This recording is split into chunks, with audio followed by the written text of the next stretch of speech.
Bonjour à toutes, bonjour à tous et bienvenue sur Radio Fringale. Très heureux de vous retrouver pour ce nouveau numéro de La Petite Reine. Et oui, c'est parti, la saison est lancée, il y a déjà pas mal de choses à dire, bien qu'on n'ait pas eu des masses et des masses de courses encore, mais les plus grandes, quasi la totalité des plus grands noms du peloton féminin ont repris et déjà quelques enseignements avec plusieurs courses à décrypter et pas mal de courses aussi à vous présenter avec les classiques qui arrivent très rapidement et les premières qui pointent le bout de leur nez aujourd'hui pour m'accompagner pendant cette émission et pour parler de cyclisme féminin dans la Petite Reine. J'ai le plaisir de faire l'émission avec Loïc. Salut Loïc, comment vas-tu ?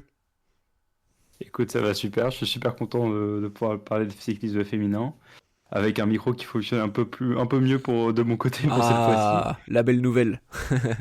Oui, c'est incroyable, je sais. Et oui, bah, on va discuter des premières courses qu'il y a eu cette saison. Euh, bon, pour l'instant, on n'a pas eu, pour moi, mes courses préférées, hein, on va pas dire le contraire. On va pas se Mais mentir. c'est Ouais. sympa de pouvoir voir. Ouais, le calendrier, je trouve que le début du calendrier est un peu plus compliqué à avaler que ce qui arrive après. Oui, c'est sûr, faut le temps que ça se mette en route et autant on voit chez les hommes qu'en ce moment il y a plein de courses en même temps et que des fois, même au mois de février maintenant, on sait pas trop où donner de la tête où il y a trois courses à suivre, surtout là en ce moment. Chez les femmes, le calendrier est quand même encore moins dense, ce qui permet aussi de bien se concentrer sur les courses à regarder.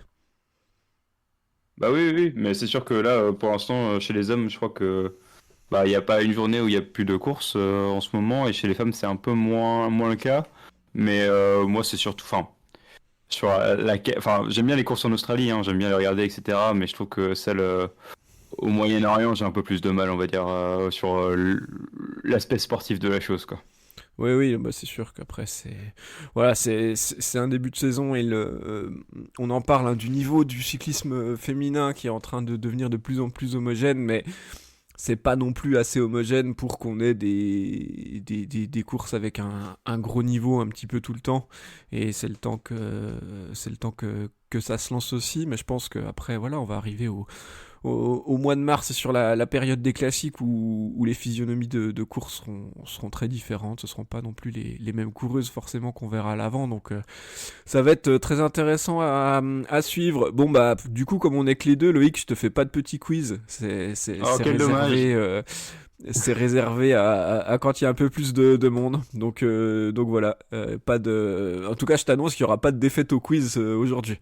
C'est Chose assez c'est une exceptionnelle bonne pour moi nouvelle parce déjà. que ah bah oui, parce que moi je me fais écraser à chaque fois, donc je vais pas me plaindre. Ah, au contraire, j'aurais pu profiter de faire un quiz où t'étais tout seul à jouer. Ça aurait pu être. Mais, là, c'est l'examen être- surprise de l'examen surprise, là, c'est la colle, quoi.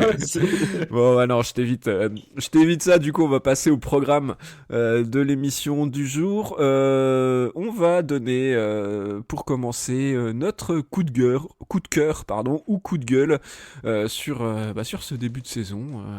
Un fait marquant, qu'il soit positif ou négatif, à décrypter un petit peu.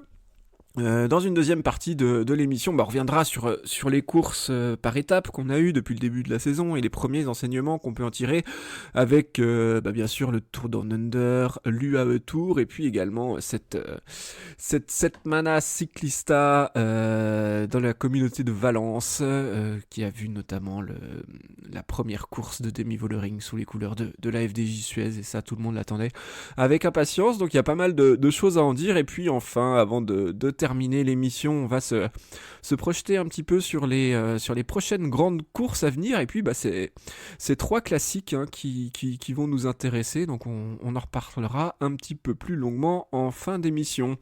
Pour bien démarrer, je vais te demander, Loïc, si tu peux me donner ton coup de cœur. Je vais pas y arriver avec coup de cœur et coup de gueule. Je mélange les syllabes. Ton coup de cœur ou ton coup de gueule, qu'as-tu choisi ?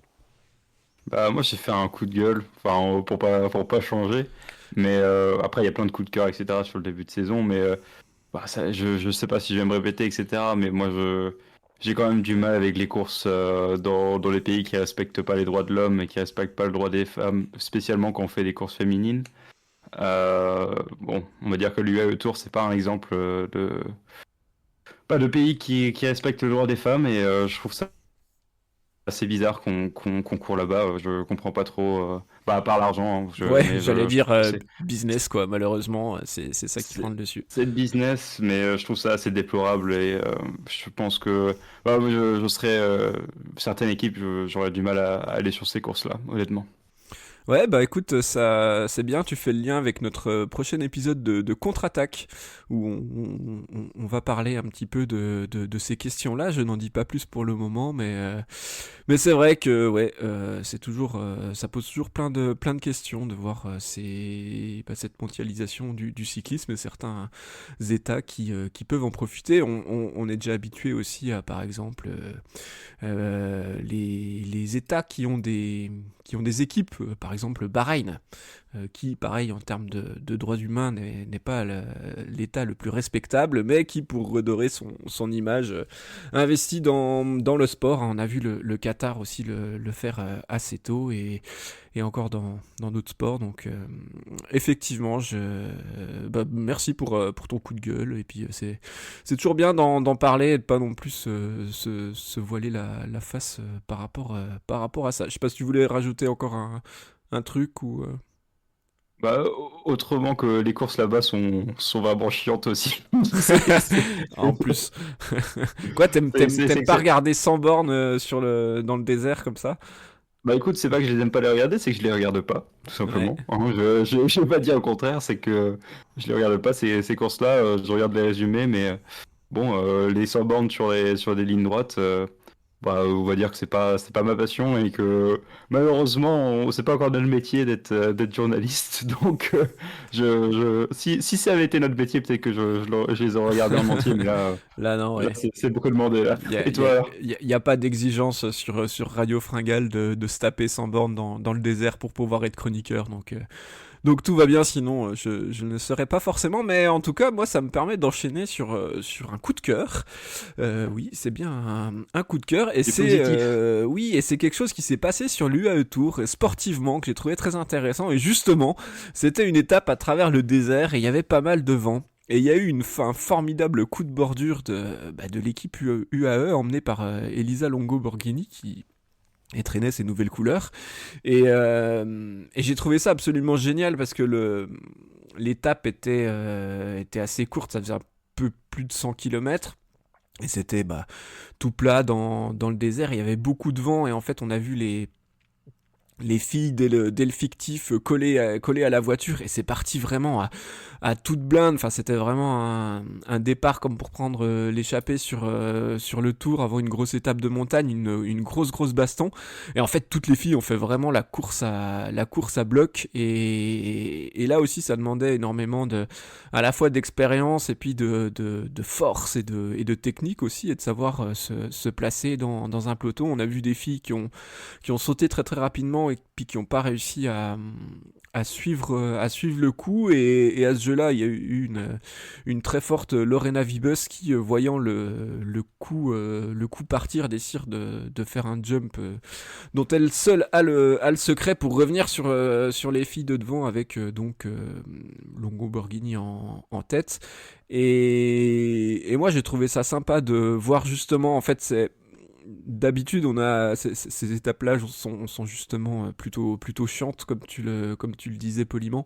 Et bah là, j'ai trouvé que ça remettait un petit peu de piment sur ses courses. Ça m'a fait un peu penser au championnat du monde qu'on avait eu au Qatar en 2016 quand Peter Sagan remporte son deuxième titre où c'est pareil quoi, c'était un endroit où tu savais que après ce virage là il allait y avoir du vent, il allait y avoir des bordures et tout le monde savait qu'il fallait être placé et puis c'était vraiment fait à la pédale et à l'expérience et moi c'est un côté du vélo que j'aime bien donc ça m'a fait plaisir de le voir sur cette course chez les filles sur l'UAE Tour.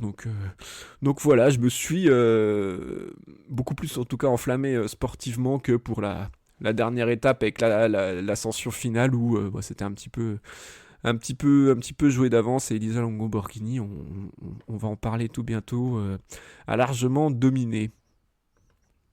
Bah écoute, oui, c'est.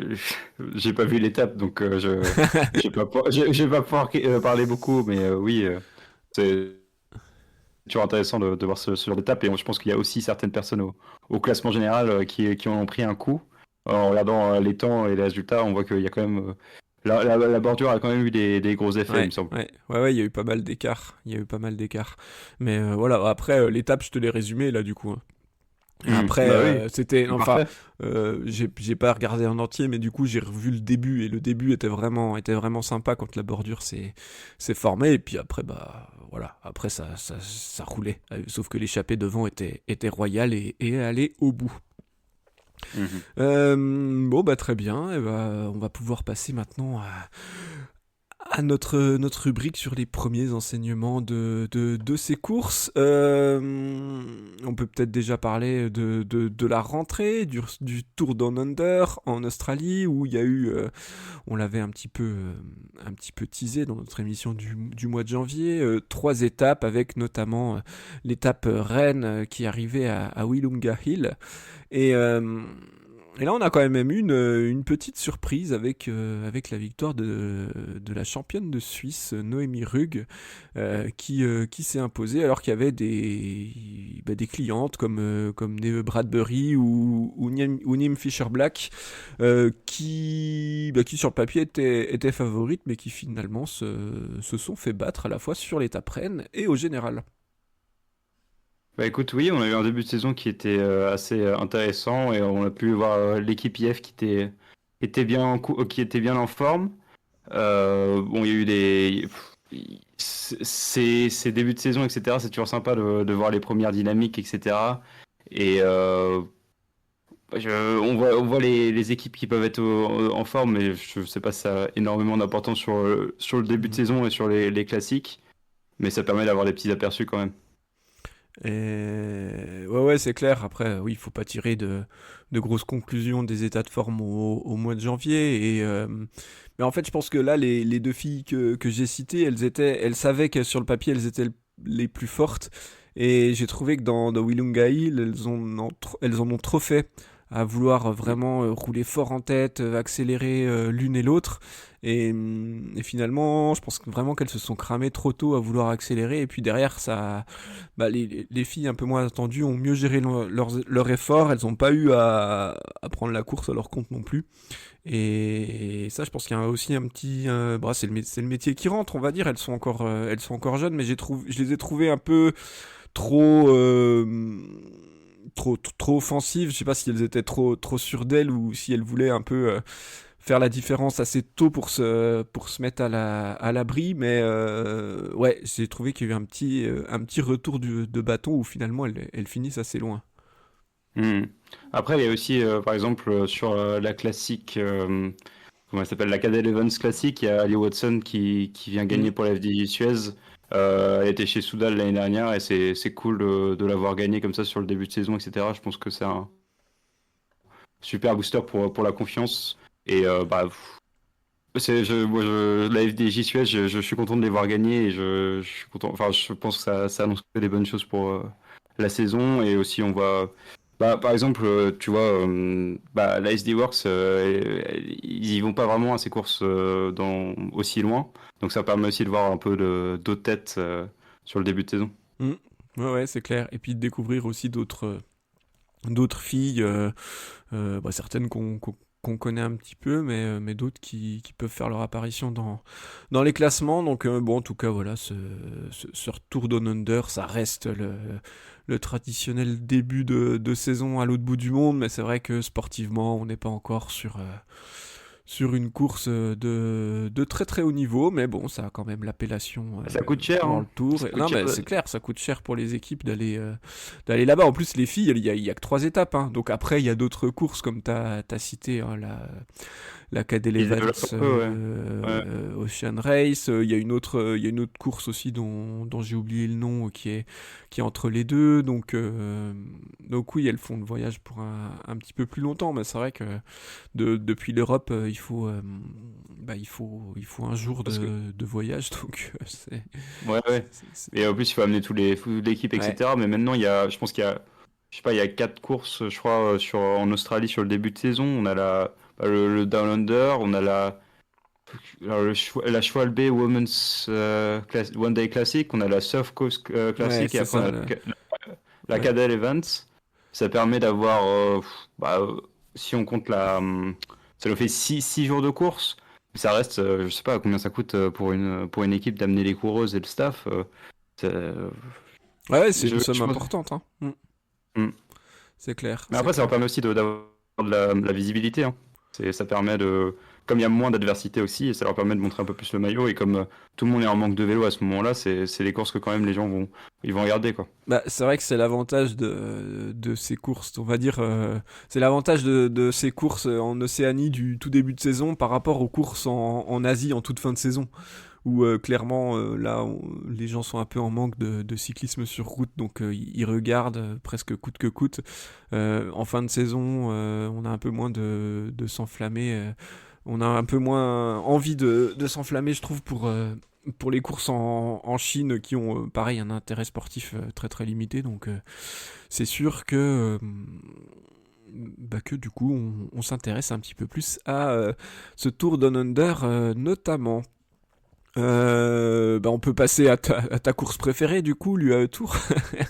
Ouais. Bon, si t'as pas regardé les étapes, je pense que t'as quand même vu un petit peu ce qui s'était passé avec, j'en ai parlé tout à l'heure, ce coup de bordure qui a projeté Longo Borghini en tête du général, et puis après qui lui a permis de remporter la course au général en dominant l'étape qui arrivait au sommet à Djebel Lafette le troisième jour. Bah oui, j'ai pu voir le résultat. En tout cas, c'est une crêpe et après c'est une grosse montée, bien sèche. Et Longo Borghini, elle met la pâtée à tout le monde. Elle gagne le général devant Persico à 2 minutes 10, ce qui est quand même plus que Ouais. important vu des étapes. Il y a 3 étapes avec une montée, c'est-à-dire que elle met quand même beaucoup de temps. L'équipe UAE qui a quand même qui a quand même fait une belle performance puisqu'ils mettent quand même, il me semble, 3 coureuses dans le top Ouais, 6, un truc comme il y ça. a Swinkles en fait qui était aussi sur l'étape des bordures, qui avait Mhm. du coup pu bénéficier de l'avance et puis qui a plutôt bien résisté dans la montée, dans l'arrivée au sommet, ouais. Mhm. Donc, à part moi, par exemple, bah, je pense que Juliette Labousse, elle s'est prise une bordure aussi, du coup, elle perd énormément de temps. Bah, il y a enfin, Pauline Ferrand-Prévot aussi, par exemple, on voit que c'était pas forcément ça non plus. Donc, c'est peut-être les premières conclusions un peu hâtives qu'on va pouvoir un peu dessiner à la partie d'après, mais Ouais, si t'as ouais. Bah après, Labousse et Ferrand-Prévot, elles étaient dans le deuxième groupe quand même, hein, sur l'étape des bordures. C'est sûr qu'elles étaient pas avec Longo Borghini. Mais c'était pas. Enfin, elles étaient avec les autres prétendantes au général. Là-dessus, sur les bordures, ouais, elles ont pas pu choper le premier groupe. Mais après, le deuxième groupe, il y a quoi? Il y a 25 filles. Et il y a un groupe encore plus loin, à une minute, où t'avais des filles comme Ashley Moolman, Cédrine Kerbol, Mavi Garcia. Donc je trouve que sur cette étape-là, elles sont plutôt bien sorties. Ferrand-Prévot, c'était la seule de la Visma, hein, dans ce deuxième groupe, donc je trouvais que la casse était plutôt bien limitée. Sur cette étape-là, d'ailleurs, Juliette Labousse m'a plutôt rassuré, où elle était aussi à l'avant du groupe, elle prenait des relais. Par contre, c'est plus sur l'étape qui arrivait à Djebel Lafette où Pauline Ferrand-Prévot, elle a sauté assez tôt du groupe, mais bon, c'est pas. On sait qu'elle revient sur la route et qu'elle est aussi là sur cette saison 2025, un peu pour voir où elle se situe en termes de niveau, et elle finit très loin, mais c'est pas Bah, une tu sais déception, ce on qui va me fait dire. peur? Tu sais ce qui me fait peur Ouais. avec Pauline Ferrand-Prévot, c'est qu'elle va se prendre la comparaison avec Van der Breggen, qui, bon, on en parlera un peu plus tard, qui a quand même fait une belle Mm. performance là sur ses premières courses. Et je pense qu'il faudrait qu'on se pose la question de savoir parce que pour l'instant, ses objectifs, il me semble, Pauline Ferrand-Prévot, c'est passer le Tour de France, c'est les classements généraux, etc. Et moi, je suis pas sûr que ce soit les meilleurs objectifs pour elle. Moi, je pense que ce serait À mon avis, c'est mieux qu'elle essaie de se concentrer sur les classiques et sur peut-être des courses d'une journée pour l'instant, sur cette première année, pour essayer de reprendre un peu la main. Je sais pas ce que tu en penses. Bah, après, sur le tour, elle va y aller cette année, mais pas pour jouer la gagne, clairement. C'est plus pour faire le tour, et son objectif serait quand même plus pour 2026, parce qu'elle est aussi consciente que c'est pas en 6 mois que tu vas pouvoir arriver au niveau de Bad Vollering sur le Tour de France, alors que t'as pas fait de route depuis un moment. Ouais, mais elle fait du VTT quand même. Enfin, par exemple, Van der Breggen, elle a été inactive pendant 2 ans. Elle, Ouais, enfin, pour une après, en vélo, c'est ouais. Après, c'est pas la même expérience sur route non plus, tu vois. Van der Breggen, elle a quand même un paquet d'années sur route à haut niveau. Ferrand-Prévot, alors oui, dans les années, il y a 10 ans, elle a fait des bons trucs sur route, mais elle a toujours fait un peu de tout, et puis bah. Le VTT, c'est pas la route non plus, les entraînements c'est pas tout à fait pareil, les efforts sont pas les mêmes. Après, ouais, je te rejoins. Moi, je pense que sur les classiques, elle a peut-être un peu plus à jouer. En tout cas, sur cette saison, je pense qu'il y a un peu plus de coups à faire sur les classiques. Après, là, elle a annoncé qu'elle allait faire. Elle va faire les Strade Bianche, Milan-San Remo, et puis les Ardennaises aussi, avant d'aller sur la Vuelta. Donc, du coup, c'est vrai avant le Tour de France, on aura déjà une indication entre les courses d'un jour et puis la Vuelta qu'elle aura faite, bah, un petit peu sur ce qu'elle est capable de viser dès cette année sur le Tour. Moi, je pense qu'il faut pas attendre grand-chose de Pauline Ferrand-Prévot cette année. Je pense que même aussi, elle l'a dit, hein, c'est quand même une saison un peu pour voir, et je pense que les objectifs seront peut-être un peu plus ciblés en 2026. Oui, oui, oui.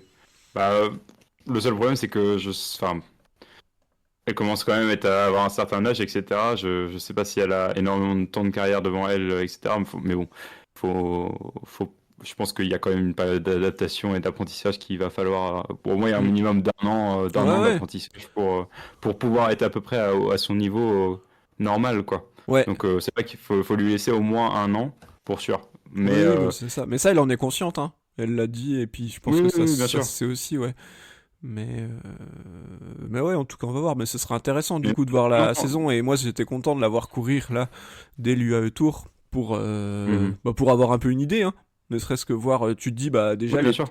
l'étape des bordures, ah oui, elle est pas dans le premier groupe, mais elle se fait pas trop piéger. Donc aller frotter dans le peloton, se placer avec le vent, ça c'est des trucs qu'elle maîtrise plutôt pas mal. Alors oui, t'es pas sur la densité du peloton qu'il y aura sur le Tour de France, mais ça n'empêche que t'as des filles. Surtout au niveau technique, c'est pas les routes les plus Bah techniques oui, non plus, oui, hein. non mais voilà. Mais t'as des filles Mm. très talentueuses qui se sont fait piéger. Donc ça aussi c'est plutôt positif. Et puis ouais, après je l'attendais un petit peu mieux quand même sur l'effort en montée, surtout que c'est des efforts longs, bah, sur plusieurs dizaines de minutes, qui peuvent ressembler à des efforts, en tout cas physiologiquement, qu'elle a eu l'habitude de faire à VTT. Et alors après, peut-être que cet hiver, du coup, elle a beaucoup plus travaillé son endurance pour tenir les nombreuses heures de course sur les étapes, et puis que bah, cette qualité-là a moins été travaillée, et qu'elle le sera un petit peu plus avant ses gros objectifs. Je sais pas, mais voilà. En tout cas, c'est toujours bien d'avoir une première indication. Mais du coup, ouais, moi, c'est un peu plus Juliette Labousse qui m'a déçu sur cette arrivée au sommet. J'ai trouvé que très tôt, elle a été lâchée du groupe. Et clairement, moi, je m'attendais à ce qu'elle joue la gagne, hein, sur une étape comme ça, ou qu'elle arrive avec dans les 4-5 dans les 4-5 premières. Et ouais, je sais pas trop pourquoi, parce que pour moi, même si elle est pas, effectivement, elle est pas à son top niveau de forme, et c'est normal dès le mois de février.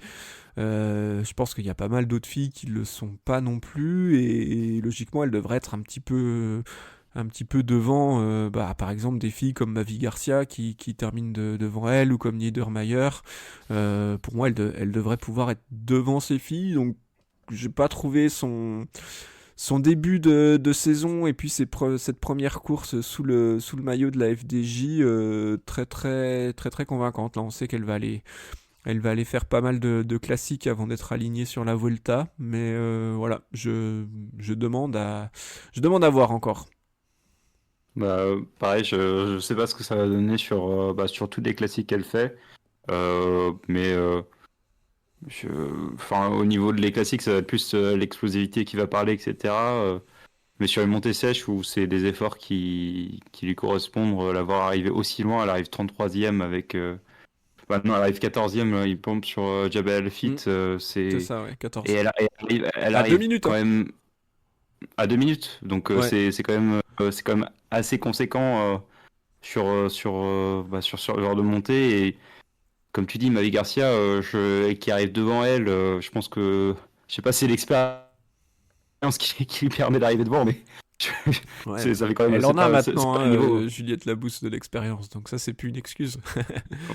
Mais bon, Mavi Garcia, c'est un autre niveau d'expérience, on On va est dire. d'accord, on est d'accord. C'est la du peloton, quoi.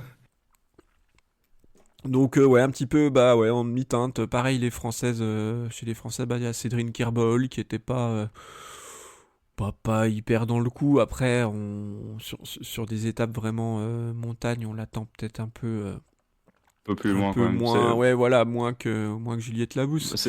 Gilles Labo, c'est quand même une course enfin, qu'on Ouais peut ouais voir sur un classement général. Le ouais. Carvalho, Ouais, et puis des elle a ascensions encore comme rien ça, montré c'est sur un. c'est fait pour elle aussi normalement, donc ouais c'est Oui, un oui. petit peu. En tout cas, Carvalho, ça m'inquiète pas du tout. Enfin, je trouve que c'est beaucoup moins Non, non, inquiétant non, oui, que. oui. Oui, oui, c'est même, voilà, elle est C'est à peu près à ce sa que je trouve. place, elle Enfin, arrive, ouais. ouais.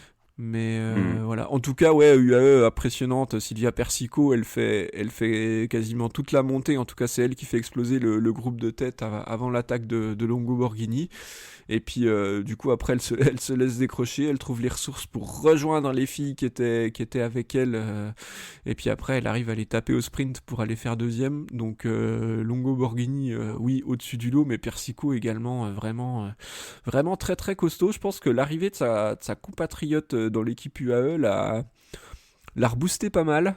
Parce que Persico, on l'avait vu quand même plutôt pas trop mal. Alors c'était en 2022, hein, avant qu'elle aille chez UAE, c'était sur le Tour de France.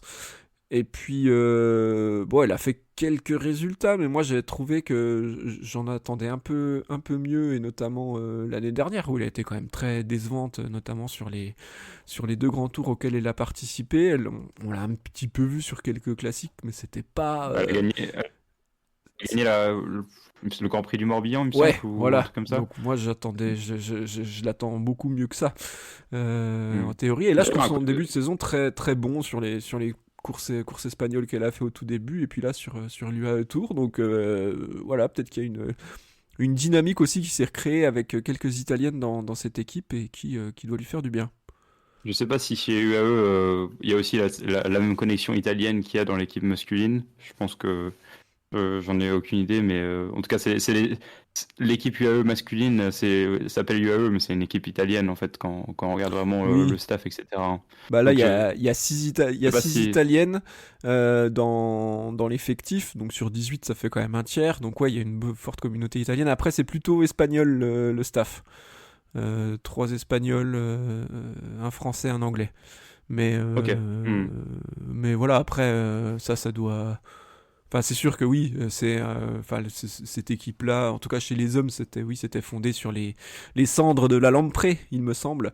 Et du coup, oui, il y a toujours voilà, une consonance italienne, on va dire.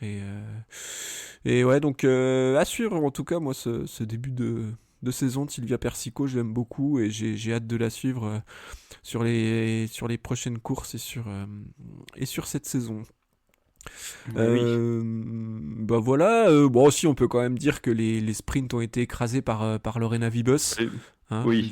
Est-ce que c'est une surprise? C'est ça la question. non, non, c'est pas ça, c'est clair que c'est pas une surprise. On sait à quel point elle est forte, et puis bon, le premier jour, elle a quand même battu Charlotte Cole, et ça, je Mhm. pense que ça lui a fait bien Du bien. plaisir, hein, parce que Ouais, je elle a pris pense, ouais. sa revanche par rapport aux deux premières étapes du dernier Tour de France, Bah, je sais pas si c'est la et revanche de gagner sur l'UAE que par rapport au Tour de France, bah, mais je pense que ça fait du bien à la confiance pour ce qui va arriver plus tard dans la saison, quoi. ouais, c'est ça. Puis c'est le fait de la battre, je pense, surtout, de se dire, Mhm. ok, Oui, bien bah, sûr, ouais. je suis en gros, je suis meilleur qu'elle, Et oui, mais ouais, on est d'accord, c'est quand même plus prestigieux de gagner sur le Tour de France. Ça, il n'y a pas photo. Mais en tout cas, voilà, elle annonce la couleur et vu la façon dont elle a manœuvré dans les bordures, je pense que, à mon avis, elle peut vraiment gagner une grosse classique cette année. Si elle lève pas les bras trop tôt, comme ça a pu arriver sur l'Amstel. Oui, peut-être, oui. Voilà, ça peut aider aussi, mais non, même sur les classiques qui vont arriver là, sur Milan-San Remo par exemple, où elle pourrait Bon, être vraiment, c'est une des grandes favorites quand même vraiment sur très Milan-San très Remo. forte, ouais, mais ça on en reparlera parce que notre prochaine émission sortira juste avant cette première édition de Milan-San Remo. Ok, bah je pense qu'on peut passer à l'autre course qui va nous intéresser avec allez, je vais dire le nom en entier une seule fois dans l'émission avec Ah, bon mon courage. accent espagnol magnifique, la Setmana Ciclista Vuelta Femenina de la Comunitat Valenciana. Voilà, donc Très très joli, très très très ouais, joli. merci. Bon, la semaine cycliste de Valence, en gros, composée de 4 étapes. Et puis, surtout, c'est une course qui marquait le retour de pas mal de filles et les premiers tours de roue, notamment de Demi Vollering avec son nouveau maillot de la FJ Suez, et puis également le retour d'Anna van der Breggen sous les couleurs de la SD Works après 3 saisons de retraite. Je trouve qu'on n'a pas été déçus parce que dès la première étape, celle qui devait un petit peu définir le classement général, la plus accidentée, et il y a eu de la bagarre, et puis il y a eu une première victoire pour Demi Vollering dès son premier jour de course sous son nouveau maillot. Bah oui, je trouve ça un peu dommage que la première étape soit aussi importante pour le classement général. C'est-à-dire qu'après, on se retrouve avec 2 étapes au sprint, mais moi j'ai regardé la course, c'était incroyable. On a vu un travail de la FDJ Suez pour amener Vollering sur la dernière montée. C'était très très très beau à voir et on a vu les coureuses essayer de s'accrocher. Hein. Van der Breggen elle a essayé de s'accrocher à Vollering et c'était impressionnant de puissance. Et après, on a vu un contrôle, on a vu des attaques, on a vu un contrôle à montre de Vollering pour arriver et d'exploser tout le monde. Et Van der Breggen qui aussi a fait un retour très très convaincant. Marlene Reusser qui s'accroche aussi et qui du coup récupère Van der Breggen et elles finissent toutes les deux ensemble.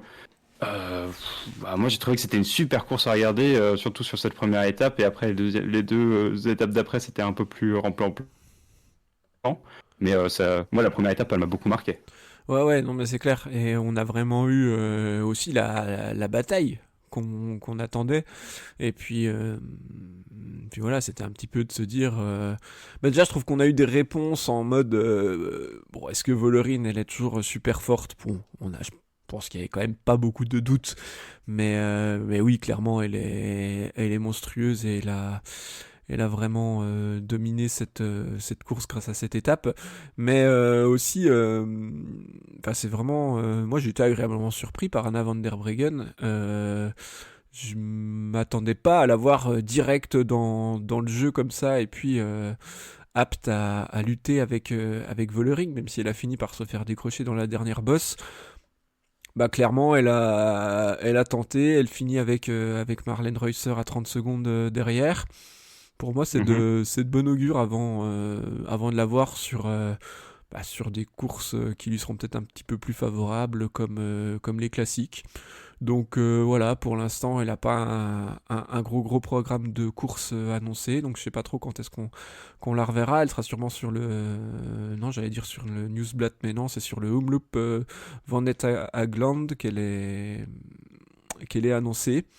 Donc ouais, je trouve voilà, elle fait troisième de l'étape et troisième au général. C'est pas une victoire, mais pour moi, elle a vraiment réussi son retour. Bah oui, clairement, elle a réussi son retour. C'est plus que convaincant pour quelqu'un qui a pas fait de vélo pendant autant de temps. Et être autant dans le rythme, mais aussi de savoir lire la course aussi bien. Après, elle a pas autant gagné dans sa carrière pour rien. Je pense qu'il y a l'expérience qui parle et aussi bah, elle a entraîné Vollering quand même pendant quelques années, donc je pense qu'elle se connaît très très bien et elle connaît très bien Vollering, Mm. donc je pense que quand elle a su qu'elle n'arrivait pas à suivre, elle s'est un peu laissé décrocher aussi pour pouvoir ne pas trop exploser sur la fin, parce que bah, l'arrivée c'était que de la descente puis du plat, donc ça devait être quand même, fallait garder un peu d'énergie et bah, Vollering elle a été plus que convaincante aussi quoi. Ouais. Ah oui, oui, non, bah c'est clair. Vollering a été bah, fidèle à la Vollering qu'on connaît, hein, qui avait dominé ses courses l'année dernière de 3/4 de jour, là, comme le Tour de Burgos, le Tour du Pays Basque. C'est vraiment des. Ou le tour de Suisse également, ouais, qu'elle avait remporté. Et voilà, je pense que de toute façon, son unique objectif à Vollering, c'est de regagner le Tour de France. Euh, ça nous annonce déjà une super bagarre entre elle et puis la SD Works qui va du coup normalement pouvoir arriver avec à la fois Kopecky et Van der Breggen en concurrente par rapport voilà, à la nouvelle star de la FDJ Suez. Donc en tout cas, je trouve que ça lance hyper bien la saison et que ça donne encore plus envie de regarder leur duel à l'avenir. Et je pense qu'on en aura là dès la saison des classiques, dès le mois de mars, avec bah voilà, notamment Kopecky qui va aussi rentrer en lice. Et ça va être, ouais, ça va être hyper intéressant à suivre. Mhm. Ouais. Voilà, je sais Et pas si. Oui, si, vas-y. sur le reste des étapes, on peut parler aussi de celles qui ont gagné les deux Bien étapes sûr. d'après. Ouais, ouais, ouais. C'est ce que j'allais te relancer là-dessus, mais du Je te l'ai coup, avancé. Je te l'ai vas-y, avancé. lance-toi tout seul sans poisson pilote. Voilà. Bah, on a du coup Bresvold qui va gagner la deuxième étape avec et aussi une victoire pour Balsamo. Moi, c'est la troisième étape qui Deux m'a un peu même. plus marqué. 3 et 4. Balsamo. Ah, pardon. Elle gagne les Oui, deux Balsamo dernières, ouais. 3-4. Et Mm. il me semble qu'il y a eu, enfin, quand même, la dernière étape où, en fait, il y a une échappée que la FDJ Suez n'arrive pas trop à contrôler et il la rattrape seulement sur le dernier kilomètre. Et je sais pas si ça aussi, ça annonce peut-être des petits problèmes de gestion aussi des échappées pour la FDJ Suez et essayer d'apprendre. Je pense qu'il y aura aussi une période d'apprentissage. Donc c'est important, enfin, c'est important qu'elles apprennent sur ces plus petites courses entre guillemets pour voir comment ça se passera sur les grands Mhm. tours. Ouais, ouais. Ouais, c'est intéressant ce que tu dis. Surtout qu'il y avait quand même une équipe enfin, avec des filles costauds, hein. Il y avait Elise Chabet, Amber Crack, Jade Viel, donc c'est des filles et Eugénie Duval aussi qui savent rouler et qui sont costauds. Et Vita Music faisait partie de la course aussi. Donc ouais, effectivement, ça c'est un apprentissage et c'est peut-être un point où quand il faudra assumer le poids de la course et puis gérer tout ça, toutes les échappées, il peut peut-être y avoir un petit point faible, en tout cas un point à travailler, ouais. Ça viendra avec l'expérience. Moi je suis pas du tout inquiet, mais c'est normal que sur les premières courses, il y a un peu plus de mal quoi. Ouais, ouais, non, mais c'est sûr. Puis il y a un rodage, des réflexes à prendre, et puis. Mais ouais, après, ça va se mettre en place. Enfin, les filles sont assez talentueuses, et je pense que les directeurs sportifs aussi savent ce qu'ils font. En tout cas, on a l'impression que dans cette équipe, ou en tout cas, je sais pas si c'est parce qu'ils arrivent à bien communiquer, notamment avec leurs vidéos YouTube, mais on sent qu'il y a une approche très professionnelle et une volonté de maîtriser un petit peu tous les éléments de la performance. Donc, je pense que ça devrait être quelque chose qui va vite se mettre en place, effectivement. Bah bien sûr. Hmm. Hmm. Est-ce qu'il y a autre chose que tu voulais rajouter sur ce début de saison, un truc qu'on aurait oublié de dire? Écoute, non.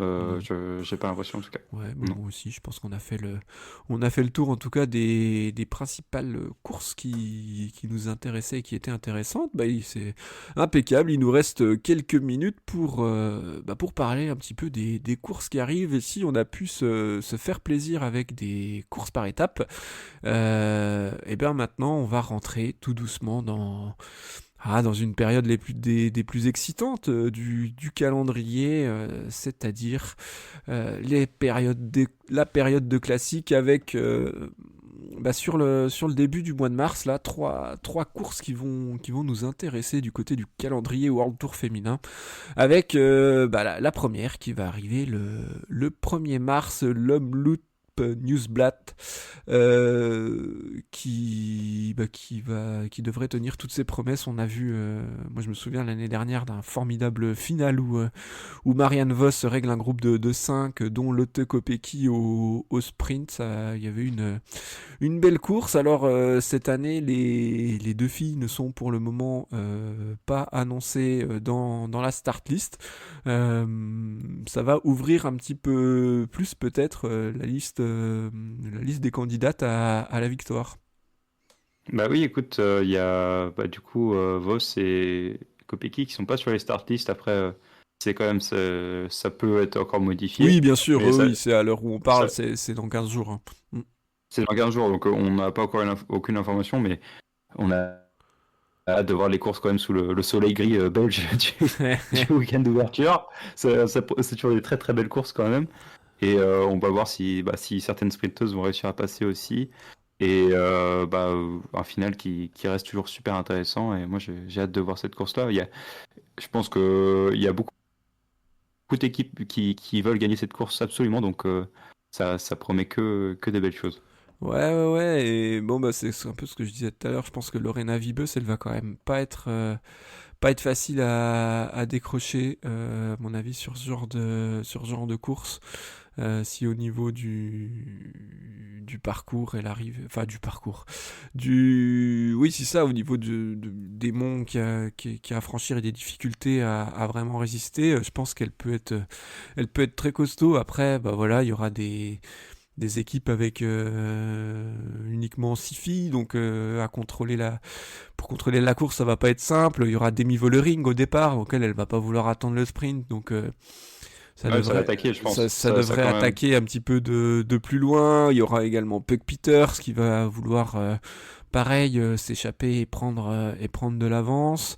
Elisa Balsamo qui peut être pas mal aussi, vu ce qu'elle a fait au sprint dernièrement. Après, en arrivant avec Lorena Wiebes, je pense que ça sera un petit peu juste, mais pourquoi pas. Je trouve que le plateau est pas hyper alléchant forcément par rapport à ce qu'on avait l'année dernière. Ouais, c'est ce que je me dis aussi. Ouais. Là, je regardais les statistiques, etc. Il y a Il manque Nievia quand même Doma quelques. aussi qui sera là, mais voilà, on sait qu'elle est toujours à peine juste sur les classiques en général. Hmm. Mais enfin, à peine juste. Elle a remporté la flèche l'année dernière, mais je me souviens, je crois que c'était sur cette course l'an passé où elle en avait fait beaucoup trop. Je crois que c'était dans le mur de Grammont ou au pied du mur de Grammont, elle s'était fait totalement contrer par les filles qui sont allées se jouer la gagne. Donc, ouais, à voir. En tout cas, bon, ce sera toujours, c'est toujours cool de retrouver une classique pavée et clairement, ça va être le challenge pour les filles les plus fortes d'arriver à distancer Lorena Wiebes pour absolument pas arriver au sprint avec elle. Ah oui. Mais après, il y a quand même. Moi, je pense qu'une de mes courses préférées de l'année qui arrive, c'est l'Estrade, quoi. Ah Moi, oui, ce sera c'est- la semaine d'après, le samedi suivant, effectivement. moi, je trouve que c'est quand même. Là, il y a. Enfin, c'est quand même une course qui prend de plus en plus d'importance. Et avec beaucoup. Il y a quand même beaucoup de filles, par exemple. Je sais pas si. Puck Peters fait la course. Là, pour l'instant, niveau start list, on n'a pas Il n'y a grand-chose. pas grand-chose, effectivement, ouais. Euh, Ah, donc, ça pourrait. Enfin, Puck Peters sur l'Estrade, ça devrait. en tout cas, oui, c'est quand même un terrain où on se dit, bon, ça lui correspond plutôt pas mal avec les qualités qu'on lui connaît en cyclocross et en VTT. Mais Cinquième, après, cinquième en 2023 hein, pour une de ses premières courses de sa vie sur route.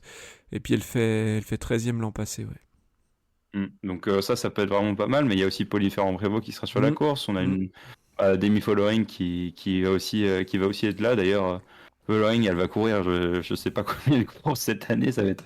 Elle a un programme qui est ultra Ouais, sur les impressionnant. classiques, elle a un gros programme aussi, hein.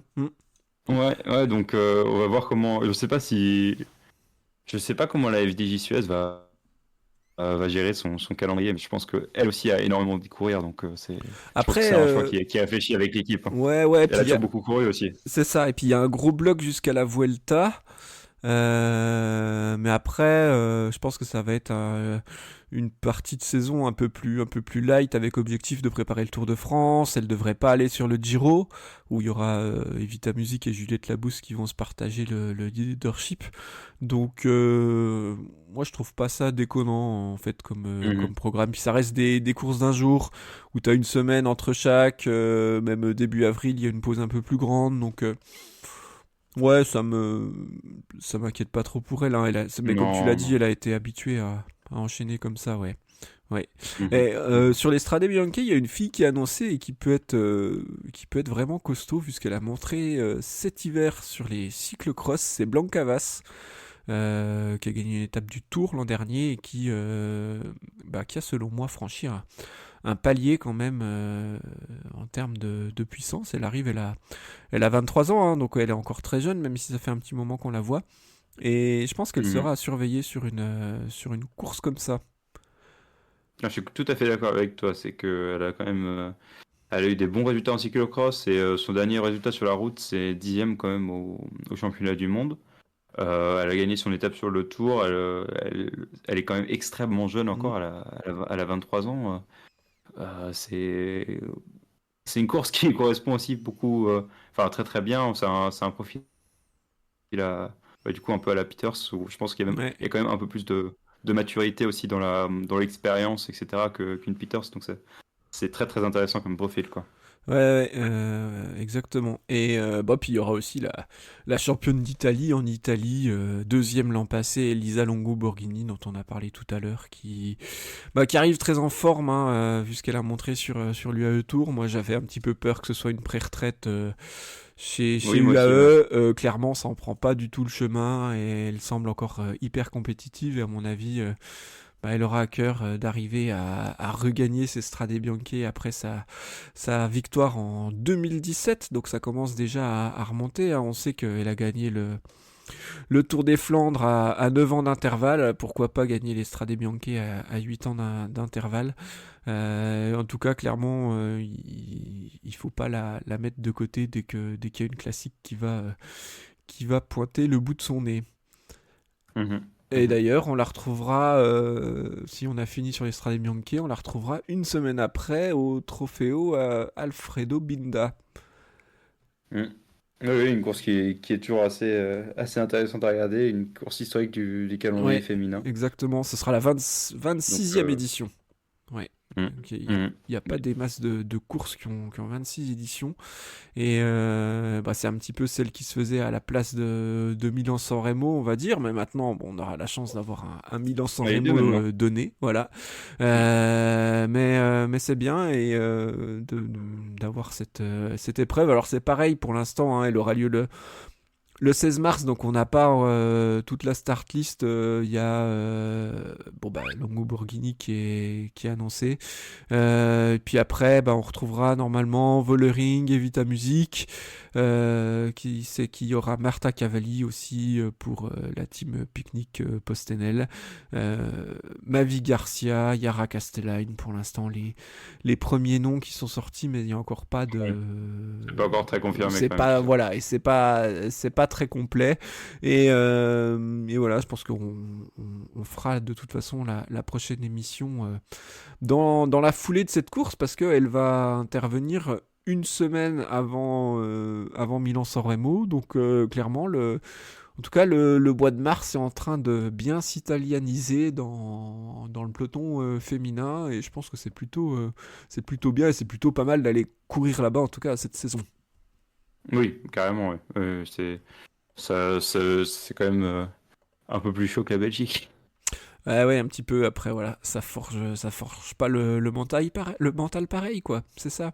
Non, Euh, faut être fait d'une différente peau pour aller courir là-bas. ouais, c'est ça. C'est ça. C'est le fameux mental belge quand t'as vent de face et qu'il pleut. Et ceux Oui. qui...